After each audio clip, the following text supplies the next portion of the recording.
De esta manera nos introducimos en la época preilustrada o precientífica. En esta época los conocimientos son moderados, no son exactos y se entremezclan, concomitan un poco la ciencia y el folclore popular. No obstante, la medicina se consolida tanto en Europa como en China, en India y en el resto del mundo, y la hipnosis forma una parte muy activa en ella, de forma que los médicos centroeuropeos empiezan a adoptar la hipnosis como método de intervención con una cierta frecuencia.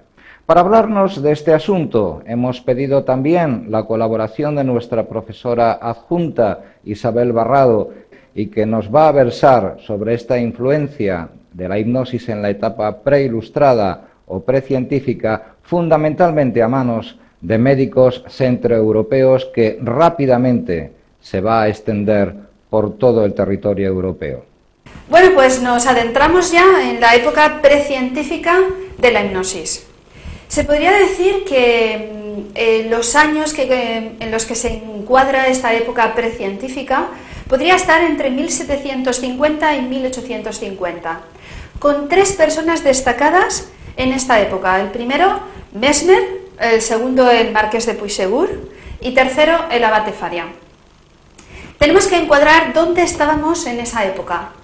Realmente, la época de las curaciones, de las torturas, de la demonología, se tenía entendido que los enfermos, las personas que padecían enfermedades psicológicas sobre todo, era porque no querían hacer la obra de Dios o porque estaban influidas, seducidas o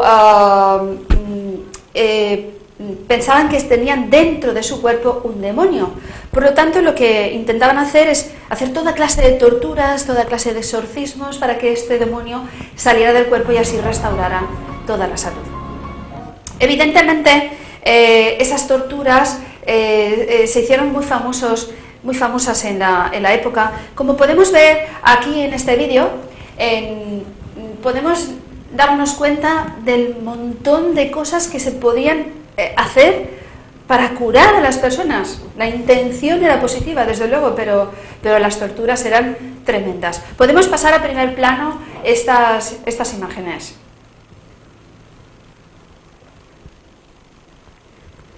Para que el público los viera. En el siglo X, el hombre más rico de Inglaterra. Cualquier cosa servía para poder ayudar a los pobres pacientes, que eran torturados en justificación a su posible curación. En esta época de la prehipnosis, desde luego no se le conoce con el nombre de hipnosis. Tiene diferentes nombres, muchos diferentes nombres. Se le llama magnetismo animal, el sonambulismo magnético, fluido magnético, mesmerismo, crisis nerviosa, un montón de nombres, pero nadie le puso el nombre de hipnosis hasta 1860, que fue llamada hipnosis, bautizándolo James Brain. Como veis ahí, todos esos nombres eran de los que en esa época, la época de las torturas, se conocía a este estado focalizado disociado de la hipnosis. Vamos a conocer a uno de los personajes más importantes de esa época, Mesmer, Franz Anton Mesmer. Mesmer fue un personaje magnético. Fue un cambio, una inflexión. Hizo un cambio entre las torturas de esa época y su método curativo, que era totalmente suave, delicado con las personas, aunque sí que les provocaba convulsiones potentes. Todo él era magnético. Su vida realmente fue como una montaña rusa. Desde la nada subió hacia arriba como una montaña rusa, luego volvió a caer, luego volvió a subir y luego volvió a la nada. Su método mesmeriano, sus convulsiones, sus crisis que provocaba a sus pacientes, le hicieron muy famoso en la época. Él nació en el lado alemán del lago Constanza. Él En realidad su padre era el que cuidaba de los bosques de un obispo local. Este obispo le procuró que Mesmer pudiera estudiar teología, también pudiera estudiar filosofía, y más tarde se traslada a Viena a estudiar Derecho y estudia también Medicina. Cuando tan solo tenía 32 años, en 1766, Mesmer escribió su tesis doctoral para doctorarse como médico, y su tesis doctoral se llamó Sobre el influjo de los planetas en el cuerpo humano. Esa fue una obra importante, porque después de esta obra fue cuando empezó con su tratamiento, fuera de lo normal, distinto a todo lo anterior, sin torturas, sin esos daños que se hacían en ese momento. Mesmer, al escribir esta tesis doctoral, se vio influenciado por tres personajes importantes. Tres personas muy importantes de las que succionó muchos conocimientos. Mezclados todos ellos, pudo hacer lo que él entendió como su propio método. Los más influyentes fueron esos tres que tenéis ahí en pantalla: Athanasio Kircher, Maximilian Hell y Paracelso. Athanasio Kircher nació 100 años antes y escribió sobre el trance cataléptico del pollo. ¿Qué era eso? Bueno, pues él hacía experimentos pseudocientíficos donde ataba las patas del pollo, le ponía una raya delante del pollo dibujada en el suelo, le hacía una especie de pases, y entonces el pollo se quedaba totalmente cataléptico, incluso aunque le quitaran las cuerdas y le hicieran ruidos para que el pollo pudiera moverse. Y a eso le llamó el trance cataléptico del pollo. El nombre trance, que parece provenir de ahí y que ahora en la hipnosis o en la focalización disociada actual, pues el trance deja un poco de estar fuera del nombre de las personas que utilizan la hipnosis como técnica para abordamientos de problemas de la salud. Maximilian Hell fue otro personaje importante de la época.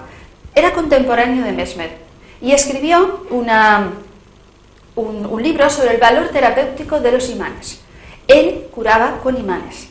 De ahí sacó él muchas ideas para las curaciones, me refiero a Mesmer, sacó muchas ideas para las curaciones a través de los imanes. De hecho, lo primero que utilizó en su método fueron unos imanes para provocar esas convulsiones en los pacientes. Y otra persona de la que también considero que era importante y que influyó mucho en su método fue Paracelso. Paracelso escribió un método curativo que se llamaba curación por simpatía magnética. Y es que el método de Paracelso y el método de Mesmer era muy parecido. Realmente Mesmer se parecía tanto a Paracelso porque los dos creían que había como una especie de fluido etéreo, invisible, que todo lo rodeaba y que estaba establecido entre la tierra y el cielo. Por lo tanto, todos los seres vivos, tanto animales como vegetación o personas, atravesaban su cuerpo, sus entidades eran atravesadas por ese fluido magnético, y de esta manera, al poder pasar sin obstáculos en el cuerpo, la persona estaba completamente bien, saludable, sin ningún problema. Ahora, cuando se bloqueaba este fluido magnético era lo que provocaba la pérdida de la salud o los problemas psicológicos. Y lo que se intentaba con los imanes, con los pases magnéticos, con todo eso, era que ese fluido pues rompiera esos obstáculos dentro del cuerpo y de esa manera pues se restableciera la salud en los pacientes. Al principio Mesmer utilizó los magnetos, luego, como ya veremos más adelante, se desprendió de los magnetos quizás porque Maximilian Hell pues le puso un pleito, ya que creyó que había plagiado toda su obra, o quizás por un viaje que tuvo que realizar, que después lo contaremos. Al principio con magnetos, después sin magnetos, pero él era una entidad magnética de por sí, muy culto, totalmente culto, además instruido en las artes, sabía tocar música, piano, violín. Había un piano que le acompañaba a todas partes e incluso en su método terapéutico utilizaba la música como transporte de ese fluido. Él tuvo tanto tiempo y tantas posibilidades de dedicarse a su método y fue tan famoso, se codeó con la crema, con la máximo nivel de esa sociedad donde él vivió, pues porque tuvo mucha suerte al casarse con una viuda muy rica, que era viuda de un consejero de la corte vienesa. Eso le permitió codearse con todas las personas famosas y además poder estar junto a las artes. Era muy amigo de Haydn, también muy amigo del padre de Mozart. De hecho, Mozart, uno de sus primeros conciertos cuando era todavía un niño, fue realizado en su casa en Viena, en la casa de Mesmer, que se decía que tenía una casa palaciega cuyos jardines eran parecidos o era la pequeña Versalles. Allí fue donde Mozart realizó sus primeros conciertos. Fue tan importante la notoriedad de Mesmer en esa época que incluso Mozart en uno de sus libretos, en una de sus óperas, en una de sus obras, escribió y hizo música hablando de Mesmer. Aquí detrás pueden ver en uno de esos libretos, este señor que va con la batuta es Mesmer, o representa a Mesmer, y utiliza, pues, es un poco cómico, porque está utilizando, como veis, ahí los imanes para poder curar a esas dos personas que han muerto envenenadas. La verdad que es un poco trágico-cómico, pero si podemos leer ahí arriba las letras, podemos ver cómo hablan de la piedra mesmeriana, cómo hablan de que ahí está como curando magnéticamente, cómo viene de Viena, se va a Francia, que es todo el recorrido que hizo Anton Mesmer. Y como vemos aquí en su obra de Mozart, cómo está perfectamente desarrollado cómicamente esos efectos que tenían los imanes en las personas. Pues Mesmer hizo su obra, su primer trabajo en Viena.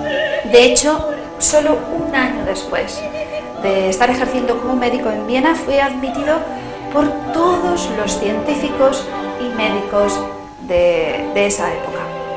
Fue totalmente admitido mientras él utilizaba los magnetos.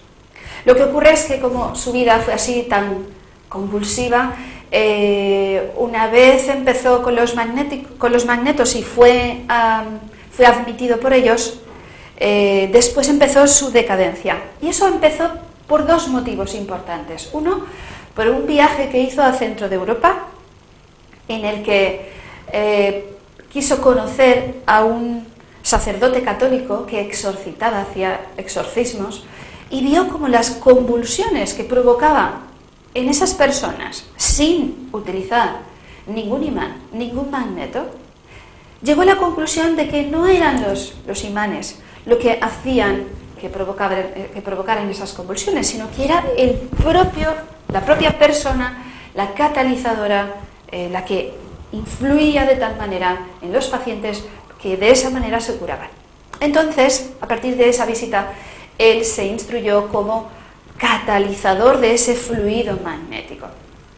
Como una especie de chamán, los científicos creyeron que se había vuelto loco, era él el que tocaba las cosas, era él el que tenía esa energía y entonces hacía pasar esa energía por los cuerpos de los demás y ahí aparecía la curación. Desde luego ya empezaron los científicos a pasar de él, a dejarlo de lado, porque él se convierte en el catalizador y ahí se le empieza a llamar el mesmerismo. No el fluido magnético como se llamaba antes, sino el mesmerismo. Y después, otra de las cosas que hace que decaiga totalmente la popularidad en Viena de Mesmer fue pues una situación, parece que romántica, con una tal María Teresa Paradis. María Teresa Paradis era una ciega que se quedó ciega a los 4 años por una crisis nerviosa. Él pretendió ayudarla, puesto que por mucho que hicieron en esa época a ayudarle los oftalmólogos de ese momento, pues no pudieron, aunque sí la torturaron todo lo que pudieron en cuanto a la oftalmología se refiere. Vamos a ver unas imágenes de esas torturas oftalmológicas.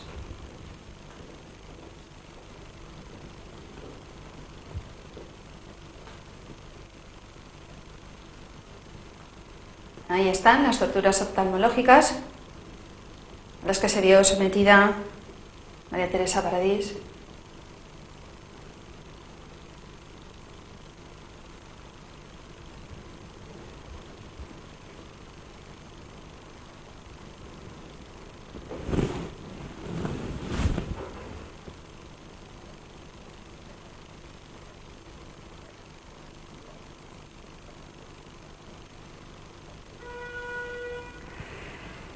Evidentemente, como su ceguera no era de nacimiento, pretendían curarla con toda esta serie de artilugios que eran propios de la época, aunque eso les hacía tener pues mucho dolor.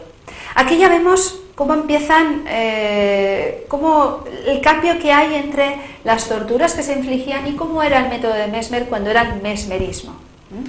Él todavía en Viena. Podemos dejar que las imágenes se vean perfectamente.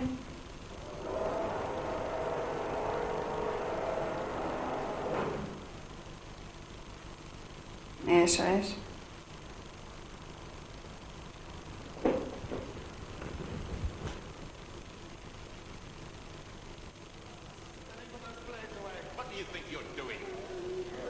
This young woman is in urgent need of the assistance of Franz Anton Mesmer. And who, pray, may that be? I am he. Are you aware that you're manhandling Professor Estamos viendo cómo se enfrenta a todos Physician los to the demás médicos de la época y cómo les hace retirarse para utilizar sus pases magnéticos. Ahora veremos como sin magnetos, sin imanes, hace como una especie de chamanismo que no estaba ya bien visto ya en la época.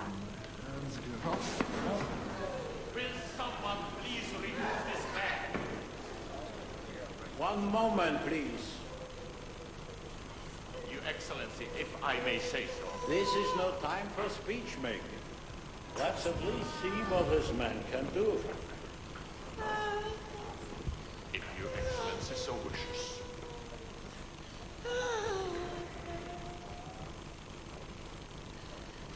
Ahí podemos ver cómo parece que coge una especie de energía que nadie ve nada más que él, o que nadie más siente, solo él. Y cómo la hace transportar al cuerpo de María Teresa Paradís. Esto evidentemente es una película, pero nos ayuda a tener imágenes sobre esos momentos. Podemos ver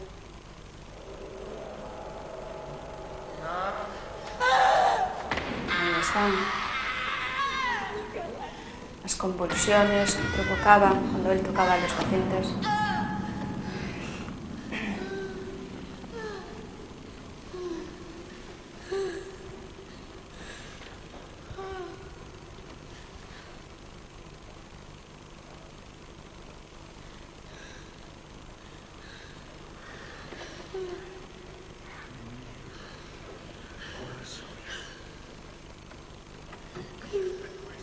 Bueno, la verdad es que ese método era muy mal recibido por los científicos y médicos de la época y empezó ahí su decadencia, empezaron a ser excluidos de los círculos y eso unido a que no pudiera lograr que María Teresa Paradís pues volviera a tener la vista, según en algunos escritos dicen que sí, otros dicen que no, incluso algunos escritos dicen que su padre filmó como progresivamente iba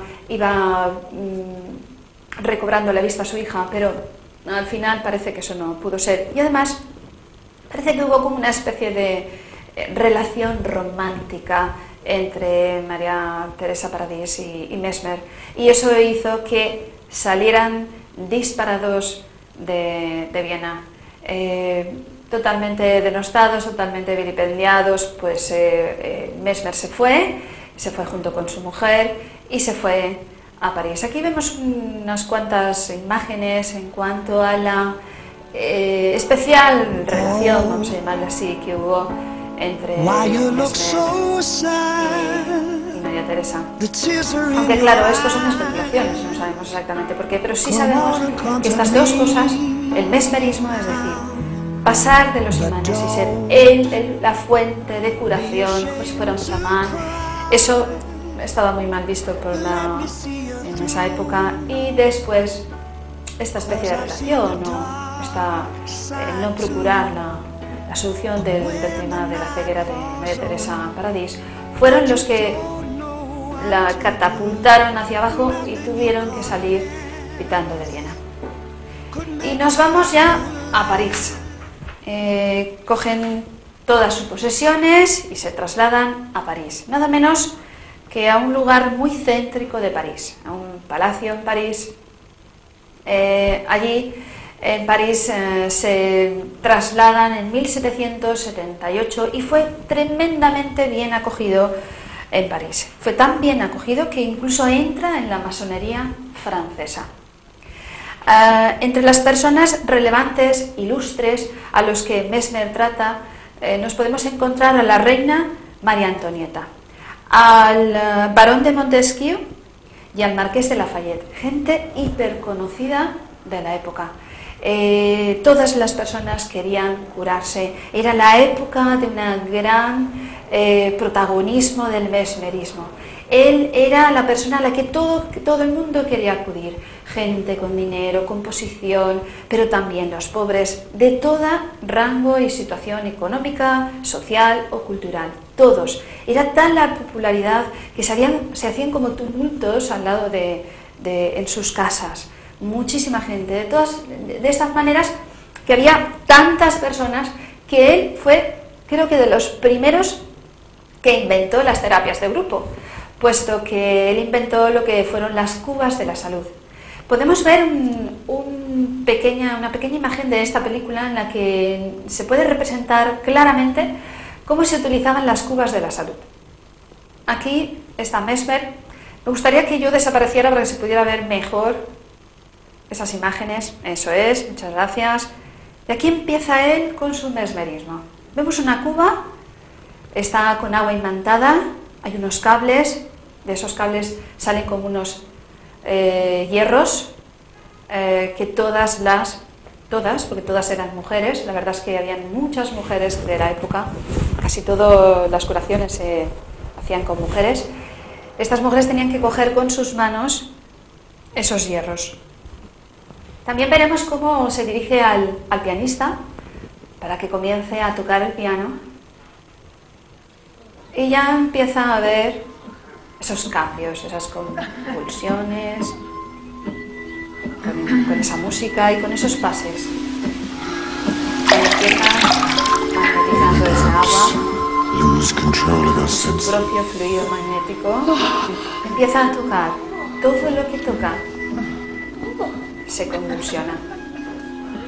Y así, una de sus pacientes, pudiendo de esa forma abarcar mucha más cantidad de personas, evidentemente de todos los estratos sociales, pero de los estratos sociales más altos también. Sí.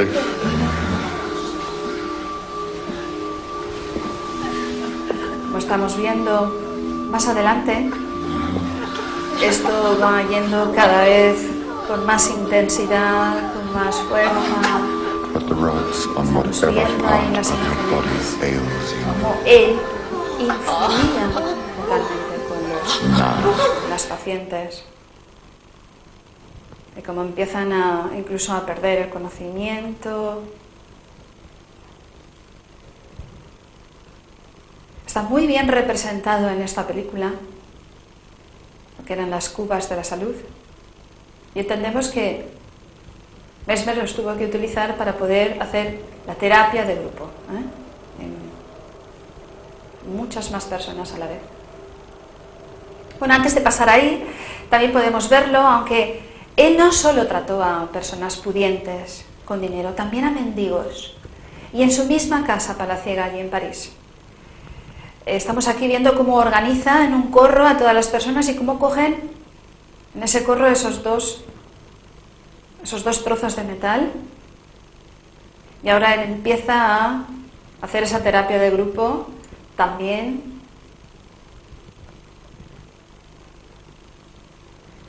Como poco a poco va cogiendo esa fuerza,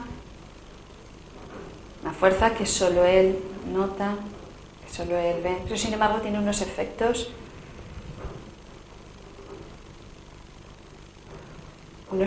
muy importantes ahí en sus pacientes, tanto mendigos como personas relevantes de la sociedad.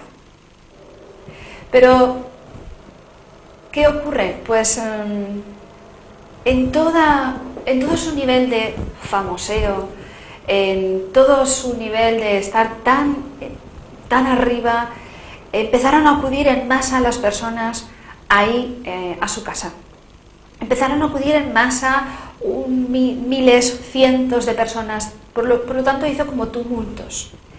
¿Qué ocurrió? Pues que el rey Luis XVI, que gobernaba en esa época, empezó a tener miedo de esos tumultos. Era enemigo de los tumultos porque sabía que eso podía, si Mesmer era tan popular, incluso podía moverle su corona. Y entonces comisionó a un grupo de científicos y de médicos para analizar la terapia de Mesmer. Evidentemente concluyeron que ese fluido no existía, que él no curaba, que no hacía absolutamente nada, y empezó la decadencia de Mesmer. Empezó a decaer, hasta tal punto que llegó eso unido a la Revolución Francesa.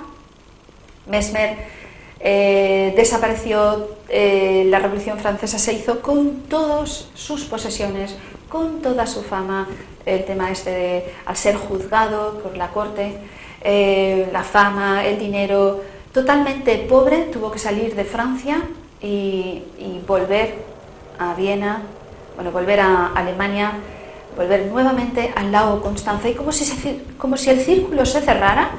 Habiendo nacido en el lago Constanza, vuelve al lago Constanza totalmente pobre, sin fama alguna, y allí pasa los últimos días de su vida y fallece. Esa es la vida de Mesmer. La verdad que una vida magnética, como les planteé, una vida estando en la cumbre, de luego abajo. Y pasamos ya al siguiente personaje muy importante de la época, al Marqués de Puységur. El Marqués de Puységur era contemporáneo y discípulo de Mesmer. Era el que aprendió directamente de Mesmer, y él lo llamó el sonambulismo magnético. Lo llamó así. Él utilizaba cubetas, utilizaba árboles para poder llevar ese movimiento vital. Utilizaba todas esas cosas para poder llegar a tener los efectos que necesitaba para provocar las curaciones en los pacientes. Aquí estamos viendo ya un grabado de cómo más o menos podría ser en la época el método de Puységur, ¿no? Así con fuerza intempestiva debajo de los árboles. Algunos los ataba en el árbol para que al mover el árbol pues pudiera tener ese movimiento vital. En la siguiente fotografía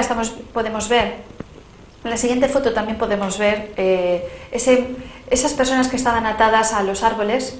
Si yo desaparezco será más fácil, eso es. Lo vemos ahí, gente atada a los árboles, recibiendo ese movimiento vital, se les ataban los brazos, se les ataban el cuerpo, mientras las personas vivían alrededor. Por ahí vemos unas personas que estaban lavando ropa, pues ellos estaban ahí recibiendo lo que Puységur decía, el movimiento vital, el sonambulismo magnético o esa forma de curación. Pero todo cambia a partir de 1784. A partir de 1784 sucede algo espectacular.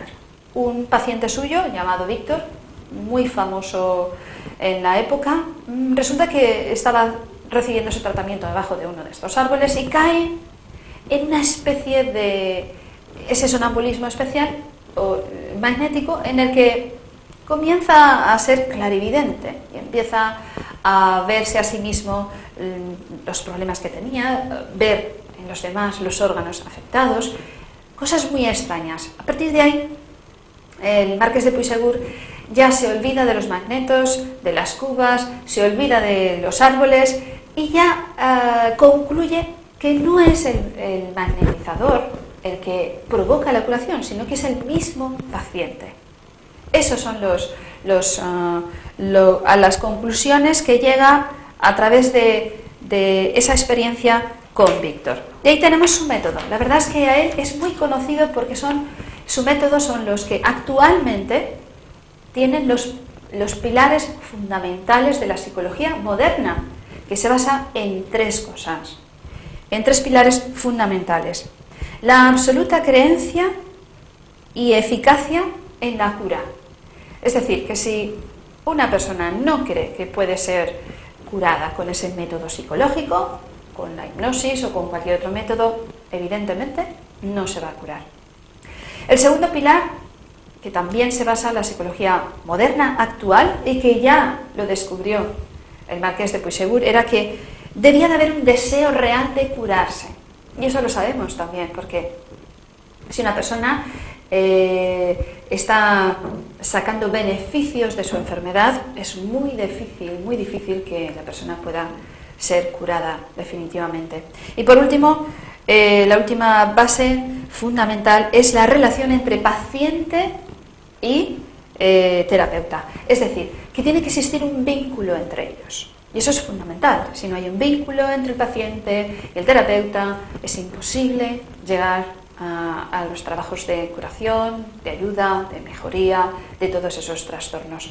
Y eso es, aquí esta parte es lo importante del marqués de Puysegur, el que hoy en día, todavía hoy en día, la psicología se asienta con esos tres principios del método del marqués de Puysegur que eran que hasta hoy en día siguen vigentes. Eso es lo importante.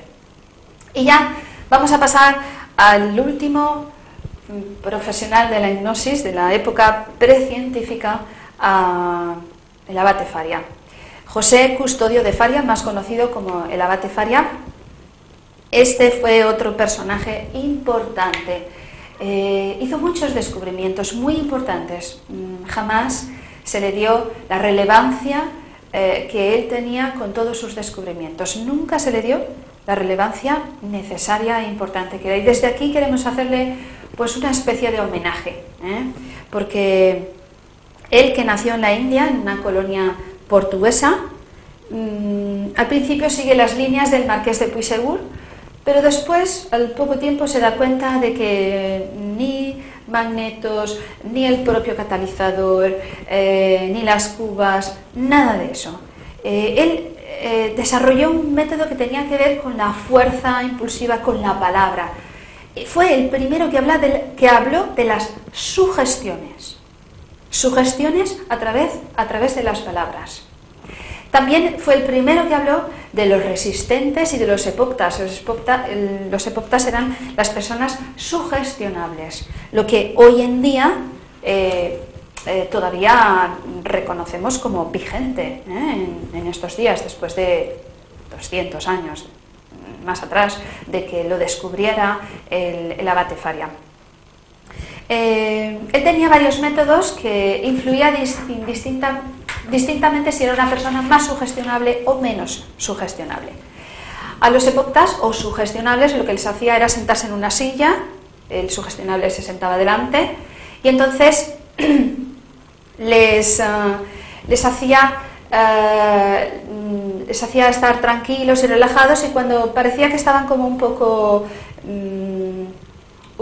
poco fuera relajados, de repente les decía con voz fuerte: duérmese o duerme, les decía eso, y entonces las personas pues caían en ese sueño lúcido que él llamaba. A los más resistentes o los menos sugestionables les hacía sentarse al lado de estos sugestionables y de forma que al verlos cómo actuaban ellos pudieran aprender, que es lo que hoy se llama los condicionamientos, evidentemente. También les hacía sentarse en una silla a los muy sugestionables, si esto era la cara, les hacía mirar a la mano sin pestañear, poco a poco se le iba acercando, se le iba acercando, se le iba acercando y cuando ya estaban en la cara decía, duérmase, ¿no? Este método lo utilizan algunos que hoy en día, algunas personas para la hipnosis rápida lo utilizan, esos métodos así intempestivos, de una voz brutal, y sobre todo lo utilizan también los que hacen hipnosis ericksoniana. Algunos profesores de hipnosis ericksoniana utilizan ese método de duerme, ¿no? Directamente, como lo hacía el abate Faria. Cuando habían alguien muy resistente, lo que hacía es tocarles partes del cuerpo. Por ejemplo, podía estar tocando en la coronilla, podía tocar aquí, en la base del cráneo. Aún hay personas que lo hacen. También les tocaba aquí, en el esternón, les tocaba en el corazón. Y esto era porque él decía que en esas zonas las personas se abstraían de los sentidos y que en esas zonas era donde la sangre era más líquida. Bueno, eso no sé si está descubierto científicamente o es algo real, pero él es lo que entendía. Realmente hay mucha gente que utiliza estos pases, estos procesos, estos tocamientos. Está lo que es la hipnosis propioceptiva, la hipnosis ya bastante antigua, en la que todavía se utilizaba la propiocepción, el movimiento, los toques en diferentes zonas del cuerpo. Bueno, pues esa evolución vino, el padre de todo eso fue el abate Faria, totalmente incomprendido de la época y desde luego muy poco conocido por los hipnólogos, cuando es, a mi entender, muy importante. Pero vamos a ver las bases de su método, que esas bases donde se asienta es la hipnosis, se asienta en esas bases precisamente. Como podemos leer ahí, tenemos el sueño lúcido o la hipnosis, depende del grado de sugestionabilidad del sujeto. Recordemos que él fue el primero que habló de la sugestionabilidad y de las diferentes personas, que habían unas más sugestionables y otras menos. Esto todavía está vigente hoy. El segundo punto, el sueño lúcido, puede ser aprendido. Está claro que una persona cuando va a hipnosis varias veces es mucho más fácil porque aprende ese método, se hace por aprendizaje. Después tenemos el tercer punto, que la colaboración del sujeto es imprescindible. Evidentemente eso lo tenemos claro, los que nos dedicamos a esta técnica. Si la persona, el sujeto, no quiere, es imposible que alguien pueda ser sugestionado. Si tiene pues muchas resistencias y no cree en el método, es imposible trabajar con esta técnica. Y por último, en la última es en la que menos estamos de acuerdo ahora, aunque sí, algunas personas que utilizan el método hipnótico, pero en su parte más antigua. En la última parte, para inducir un estado hipnótico, se utiliza la técnica de fijación ocular o las instrucciones directivas, como después ya sistematiza James Brine. En fin, esto ya es la parte un poco anticuada, pero menos esta última parte, los otros tres puntos siguen totalmente vigentes hoy. Desde aquí queremos hacerle pues una especie de reconocimiento al abate Faria. Él no fue nada comprendido en su época, la verdad es que no fue aceptado.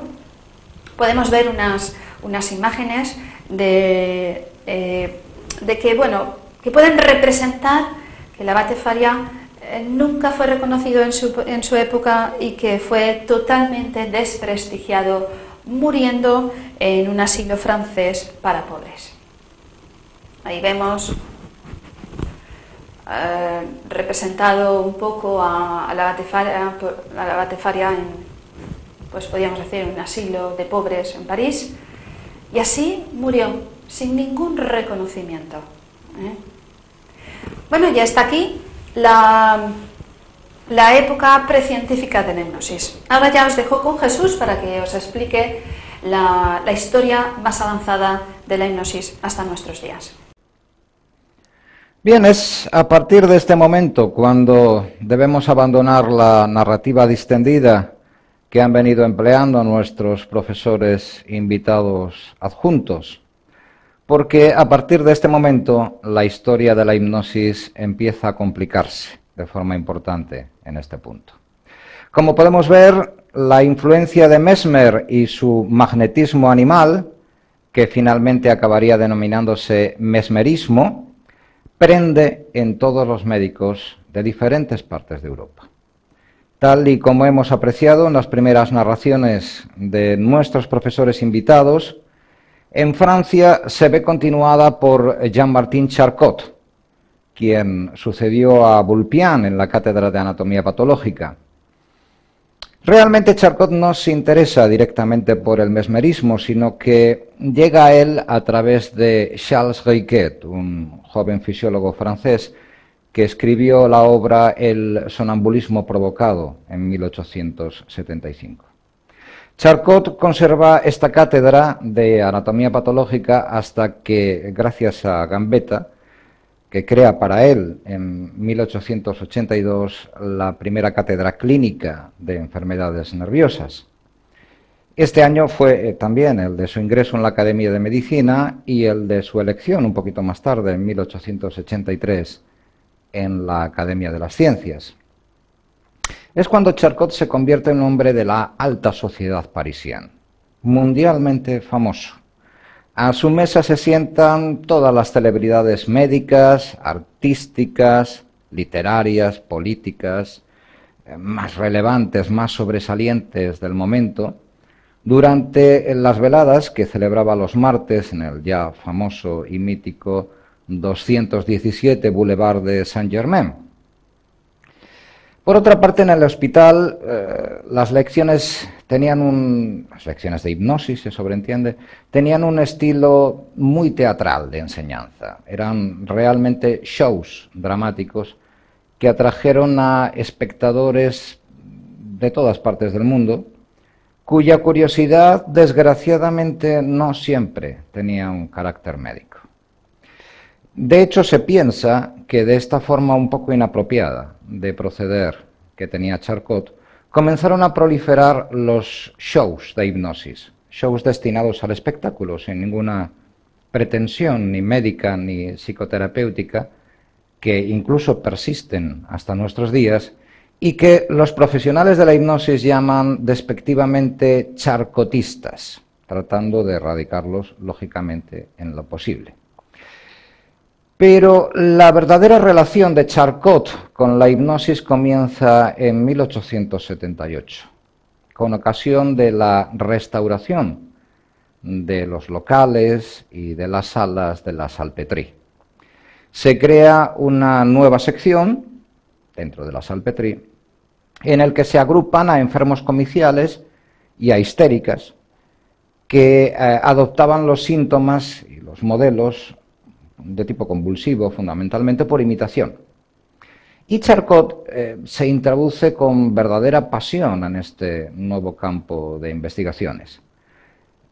Para probar sus hipótesis, él combinaba los métodos de diagnóstico tradicionales que había en el momento con la hipnosis. Y rápidamente Charcot adopta las ideas de Briquet, quien veía la histeria como una neurosis del encéfalo. Y lógicamente quiso aplicarla a su estudio. Este fue, todos coinciden en ello, uno de sus grandes errores radicales. Pretendió fijar definitivamente las reglas del gran ataque histérico, válidas para todos los tiempos, para todos los países, para todas las razas. De hecho, fue entonces cuando se produjo en su obra aquella pequeña falla que más tarde su discípulo Pierre Marie citaba en sus obras.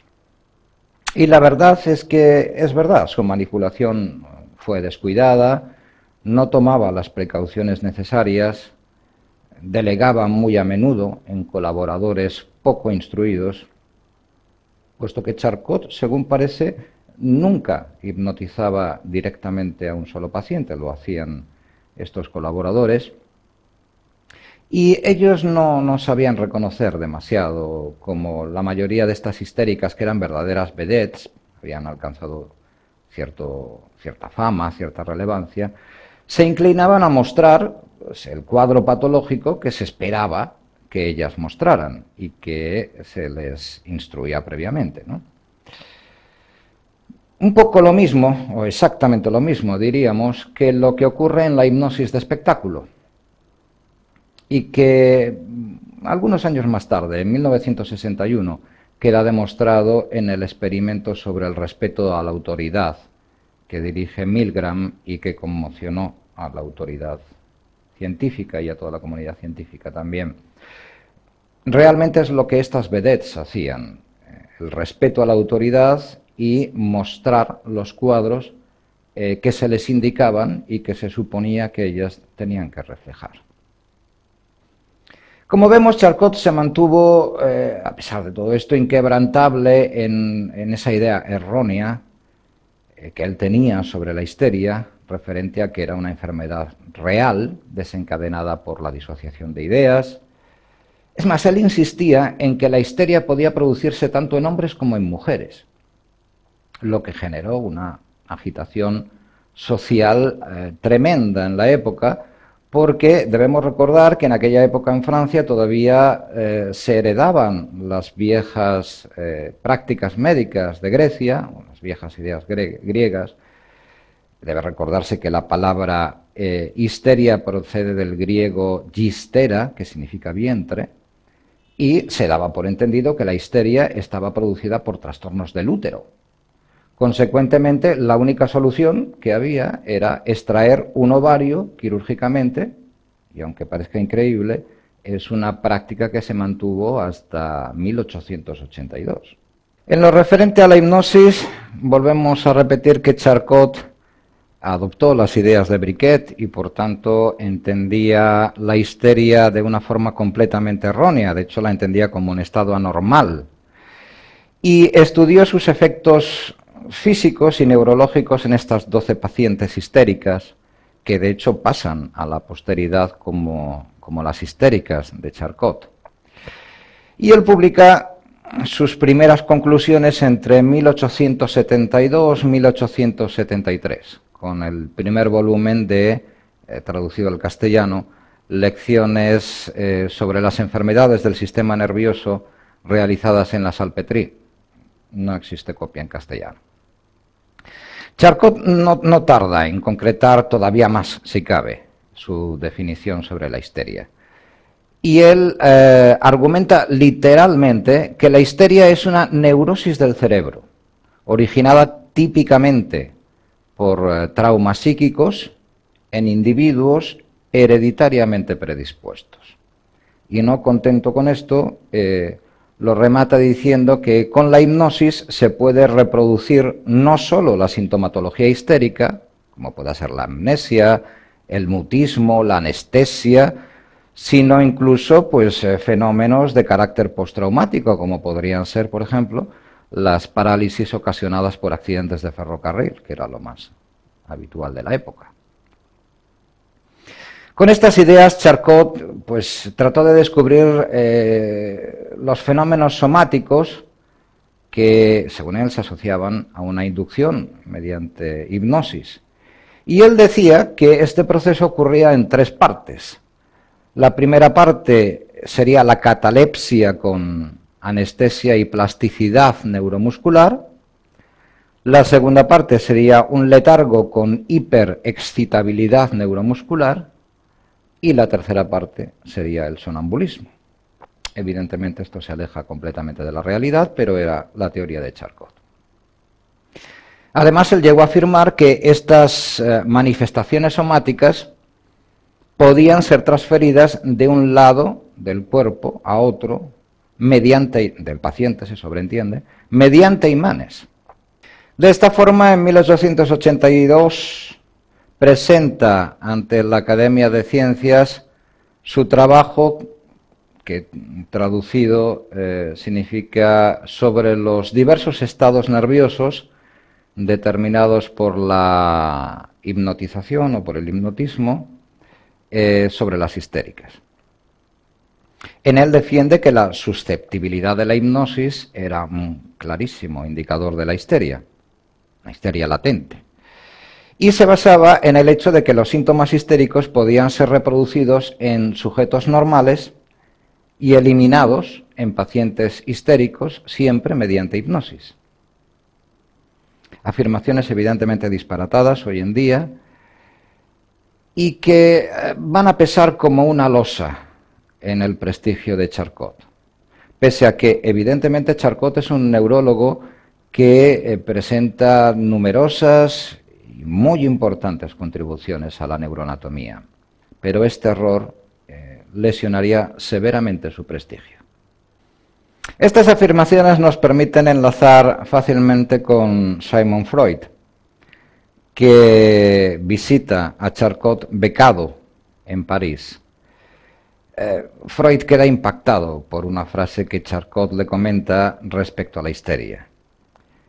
Él le decía, este tipo de procesos, se refiere a la histeria lógicamente, tiene siempre algo genital, siempre. Y Freud queda impactado con esta frase. De hecho, vamos a ver un vídeo en donde Charcot, un vídeo que es una representación cinematográfica de Hollywood, lógicamente, en donde Charcot presenta las histéricas a sus alumnos, entre los cuales está en ese momento Freud becado. Estoy ciega, señor profesor. No puedo mover la pierna. Conozco las normas, profesor Maynard, pero esta mujer está enferma. Con su permiso, quisiera hacerle unas pruebas. ¿Pruebas? ¿Cómo no? Hagamos los test aquí y ahora, señor Freud. Aprovecharé la ocasión para mostrarles cuál es la verdadera naturaleza de la histeria. Destápela. Esta mujer dice sufrir parálisis en su pierna izquierda. En un caso de parálisis genuina, la pierna no estaría tan rígida. Caballeros, nuestra paralítica está representando un papel más apropiado para el teatro que para una cama en mi clínica. Sus síntomas son inducidos de forma deliberada con el fin de atraer la atención, provocar compasión y evitar las responsabilidades de la vida. Y en cuanto a su ceguera, una cerilla. Enciéndala.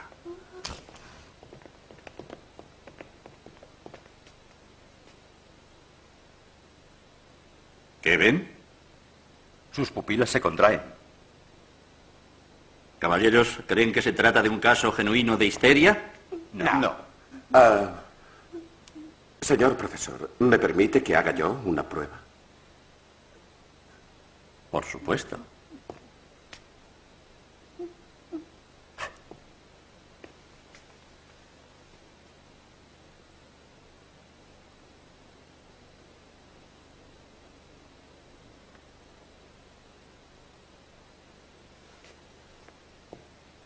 No reacciona. ¿Es esto fingir? Anestesia inducida al mantener la pierna levantada en una posición muy forzada. Histeria es sinónimo de engaño. Es una lástima que no haya tratamiento para eso. ¿Se ocupará personalmente, señor Freud, de que la cama quede libre enseguida? Como queda magistralmente reflejado en la representación cinematográfica, la susceptibilidad entre Charcot y Freud era manifiesta y se iría agudizando a lo largo de los años. De hecho, Charcot siempre negó haberle dicho a Freud que había algo genital siempre en la histeria, a pesar de que Boring lo deja por escrito en 1957, y que además Freud siempre manifiesta que su asociación de la histeria con la sexualidad en realidad nunca fue suya, sino que le fue sugerida por Charcot. Estas ideas de Charcot son contestadas desde varios ámbitos, de forma airada, pero la que a nosotros nos interesa especialmente viene del sur de su propio país, de Nancy, y más específicamente por el doctor Auguste Liebold, quien entra en contacto con el magnetismo animal en el 1848, mediante un informe que redacta Henry Mary Hudson, ¿no? Y que le entusiasma prácticamente desde el principio de su internado se entusiasma con él. Era una época en la que el mesmerismo ya empezaba a ser condenado por la profesión médica, pero de momento no de manera exagerada. No obstante, sus amigos le disuaden, amigos, compañeros de su carrera, le disuaden de que, bueno, no debía comprometerse por la vía del hipnotismo, que esto podía ser perjudicial para su carrera, pero él les hace caso omiso y en el año 50, en 1850, se instala como médico de campaña en Nancy, concretamente en Pont-Saint-Vicent, donde empieza a poner en práctica pues, las prácticas mesméricas que a él le entusiasmaban. Pero Liebold pronto va a mejorar estas técnicas, pasando del hipnotismo a lo que va a empezar a denominarse como hipnosis. Para entender esto, nos vemos obligados a saltar a un segundo país donde la influencia del mesmerismo también es importante. Nos referimos a Inglaterra. La rivalidad entre los médicos franceses e ingleses estaba muy presente en la época, lo que hace más curioso todavía que Liebold tomara este país como una fuente de conocimiento de la hipnosis, en lugar de, como sería lógico, seguir la estela de prestigio mundial que tenía su compatriota Charcot. Y en Inglaterra, la continuidad de Mesmer es seguida por John Elliston, que funda la Universidad Colegiada Hospitalicia de Londres. Es el primer hospital del país, de Inglaterra, que se coordina con un colegio médico para dar a sus alumnos la oportunidad de investigar clínicamente el mesmerismo y ponerse más o menos a la misma altura a la que podía, en cuanto a prestigio se sobreentiende, que podía estar la Salpêtrière de París en ese momento. Elliston se dio cuenta de que podría resolver el eterno problema del dolor en cirugía, que era un problema importante médico en aquella época, cuando observó una demostración de mesmerismo en el año 37, en 1837, y decidió que esto había que incluirlo, evidentemente, en la medicina inglesa. Elliston siempre fue un médico anticipado a su tiempo. De hecho, fue el primer médico inglés que utilizó el estetoscopio, desconcertando a todos los médicos ingleses que no sabían para qué servía semejante aparato. En cierta ocasión, un médico londinense, por cierto, le dijo que para qué usaba ese hocus pocus, que eso no le iba a ayudar mucho a curar a sus pacientes. Y esto me recuerda mucho en el sector profesional de la hipnosis, cuando algunos hipnólogos comenzaron a utilizar la oxipulsimetría por primera vez a finales del siglo XX aproximadamente, mientras el resto de hipnoterapeutas, totalmente desconcertados, les decían que, bueno, la hipnosis no puede ser medida por ese peculiar aparato, y bueno, seguían calculando un poco la supuesta profundidad hipnótica, en realidad inexistente, mediante aquellos viejos sistemas del siglo XVIII de la levitación del brazo que ya usaba el abate Faria. Pero volvamos a Inglaterra. Los pasos de Elliston son seguidos por John Sdale, que en realidad fue mucho más afortunado que él en sus investigaciones. De hecho, Sdale llevó los conocimientos adquiridos por Elliston a la India, mientras era agregado de un hospital nativo en Hooghly, y empezó a utilizar el mesmerismo en sus amputaciones quirúrgicas. Su éxito fue tan impresionante que en 1846 el gobierno de Bengala le puso a cargo de un pequeño hospital en Calcuta, que sería famoso rápidamente y además conocido como Hospital Mesmérico. Antes de que se retirara de la India, más o menos unos 5 años después, ya había realizado miles de operaciones indoloras para quitar tumores fundamentalmente, y específicamente de escroto, que era la enfermedad más común en la India por aquel momento. De hecho, está documentado que uno de los tumores que extrajo Esdaile, evidentemente con técnicas esméricas, se sobreentiende, pesaba aproximadamente 103 libras, de hecho pesaba más que el cuerpo del paciente, y tuvo que realizar la operación con una polea y una soga que estaba anclada en la viga del techo para poder levantar un tumor de semejante peso y semejante tamaño. Esto marcó a la India, evidentemente. La utilización del mesmerismo por los médicos ingleses no pasó desapercibida y los indios adoptaron este tipo de prácticas en sus costumbres populares, en sus rituales sociales y, hombre, con grandes aditivos en general en cuestiones de carácter religioso y espiritual también. Volvamos a Escocia.